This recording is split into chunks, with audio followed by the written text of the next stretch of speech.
JEE mains aspirants के लिए limit से लिए गए इस क्वेश्चन को देखिए कैसे करेंगे। इस क्वेश्चन में आपको क्या दिया हुआ है, यूएन दिया हुआ है factor n upon factor n plus two. यहाँ पर ये एन बिलोंग कर रहा है कैपिटल को, एन को यानी नेचुरल नंबर को बिलोंग कर रहा है। ठीक है, एक S n equal to sigma r vary कर रहा है 1 से लेकर एन तक यू आर। एस एन की वैल्यू दे दी आपको। ठीक है, तो then limit n tends to infinite में एस एन के हिसाब से। देखो इस क्वेश्चन को अगर हम अपने तरीके से समझे तो इसमें आपको क्या क्या दिया हुआ है, यूएन दिया हुआ है आपको, है ना। यूएन दिया है एन फैक्टोरियल डिवाइड किया है एन प्लस टू फैक्टोरियल से। ये एन जो है नेचुरल नंबर को बिलोंग करता है। ठीक है, और इसके बाद आपको क्या दिया है, एस एन दिया है। एस एन है सिग्मा के अंदर आर वेरी कर रहा है 1 से लेकर इस वाला तक, और ये है यू आर। पहला मतलब u n plus u two u three u four, इस तरह से एन तक सम हो रहा है इसका, है ना। और limit n tends to infinite है एस एन की, यानी यही चीज पूछी है आपसे, limit n tends to infinite में ये एस एन कितना होगा ये पूछा। तो ये आपको दिया है, ये आपसे पूछा गया है, सिंपल सी बात है।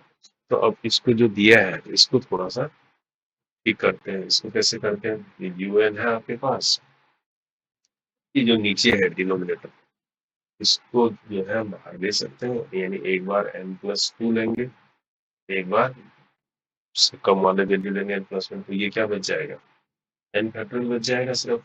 ये हमारा जो है कैंसिल आउट हो जाएगा, तो अल्टीमेटली यू एन हमारे पास हो गया इस फॉर्म में, n plus two and n plus one, इस तरह से हो गया, है ना।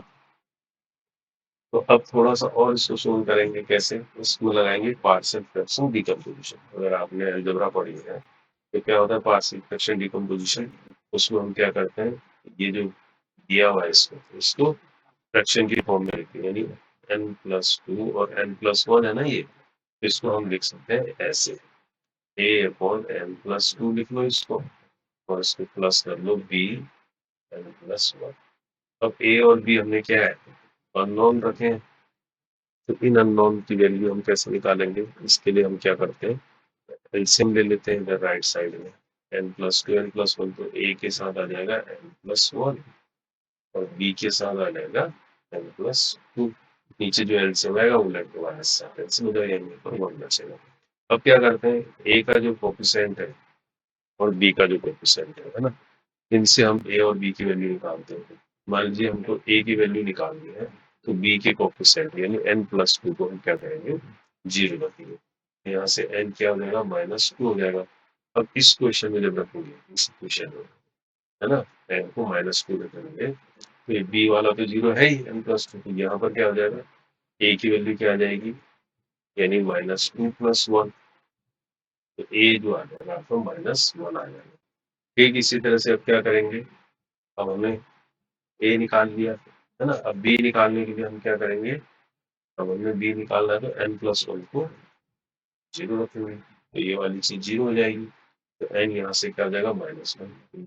अब जब इसमें रखेंगे वन इधर हो गया, तो ए एन प्लस वन ये जीरो हो गया पूरा, और खाली बी बच गया ना, और इसके अंदर आ गया माइनस वन प्लस टू, में से वन गया वन, यानी बी हमारे पास आ गया सिंपली क्या आ गया, वन आ गया। तो ए आ गया और बी आ गया। अब इसको वापस यहीं रखेंगे, तो हमारे पास क्या बन जाएगी, ये जो ये चीज है, one upon n plus two और एन प्लस वन था ना ये हमारे पास, ए क्या बन गया, ए की जगह रख दिया हमने कितना, माइनस वन, और बी की जगह वन आ गया, तो हम इसको ऐसे लिख लेते हैं, प्लस वाले को आगे लिख लेते हैं, और इसको माइनस के बीच में करके एन प्लस टू कर देते हैं। ये हमारा हो गया पार्शियल फ्रैक्शन इस मेथड से, ऐसे किया जाता है इसमें। ठीक है, मैंने करके दिखा दिया आपको। अब हमारे पास ये क्या है, एक्चुअली यूएन है, यानी यही तो यूएन है, यानी ये यूएन है एक तरीके से, यूएन की वैल्यू आ गई ऐसे, है ना। अब हमसे जो पूछा उस पर आ जाओ। यहाँ पर देखो हमने क्या निकालना है, यू आर चाहिए हमको, है ना। अब यूएन हम कह रहे हैं क्या है, one upon n plus one minus one upon n plus two, ठीक है यूएन। अगर यू आर बोलेंगे तो यू आर क्या हो जाएगा, one upon r plus one minus one upon r plus two हो जाएगा, सिंपली एन की जगह। तो अब इससे जो है जो भी इक्वेशन है इससे आ जाओ। तुमको निकालना तो ये है ना, limit n tends to infinite में एस एन जो है वो किसके बराबर है, सिग्मा आर इंटू एक्स से लेकर एन तक है। क्यू आर के अंदर हो गया 1r+1 माइनस r+2 ऐसा। ठीक है, अब क्या करें, अब इसको सिग्मा को खोल लेते हैं 1 से लेकर एन तक। तब जो लिमिट लगाएंगे तो लिमिट एन में लगानी है ना, limit n tends to infinite चल रहा है ये एस एन है। तो इसके अंदर इसको खोलेंगे तो आर को एक बार 1 रखेंगे तो ये वाली चीज क्या आएगी, 1+1 2 आ जाएगी। इसके बाद वाली 1/3 आ जाएगी, फिर 1/4 आ जाएगी। इस तरह से चलता रहेगा, लास्ट में क्या आ जाएगा प्लस एन रखेंगे तो 1/n+1 आ जाएगा। ये तो आएगा इसका r+1। इसके बाद बीच में है माइनस, है ना। अब इसमें रखेंगे आर को 1 रखेंगे तो कहाँ से शुरू होगा n/2। इसके बाद क्या होगा 2/4 इस तरह से आएगा +5, है ना।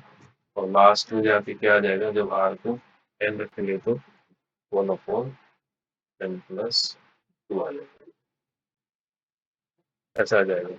लेकिन ठीक इससे पहले की टर्म क्या आएगी मालूम है आपको, इससे पहले की टर्म आएगी 1/n+1, क्योंकि वो एक टर्म पहले है ना। आएगी नहीं आएगी, n+2 लास्ट टर्म आ गई आर को एन रखने पे। उससे ठीक पहले क्या n-1 रखेंगे एन की जगह तो n+1 मिल जाएगा ये। अब जब इसको ओपन करेंगे इसको तो ये क्या होगा, ये वाली सारी टर्म यहाँ पर 1/2 पे छोड़ के ये वाली ये सारी इससे कैंसिल तो माइनस में लगा दें। तो अल्टीमेटली लिमिट के अंदर क्या बचेगा आपके पास, एस एन क्या बचेगा 1/2 बचेगा, और ये बाहर माइनस है तो लास्ट वाली टर्म होगी 1/4 क्या n+11। अब इसमें अगर लिमिट लगा देंगे तो ये क्या हो गया इन्फिनिटी हो गया, तो इन्फिनिटी क्या हो गया 0 हो गया। तो क्या बचागा, तो एस एन क्या बचा आपके पास 1/2 बचा। ये इसका आंसर हो जाएगा। समझ गए ना इस क्वेश्चन को, आसानी से समझ गए होंगे बात कैसे करना है, हाँ। तो 1/2 इसका आंसर है, सी इज द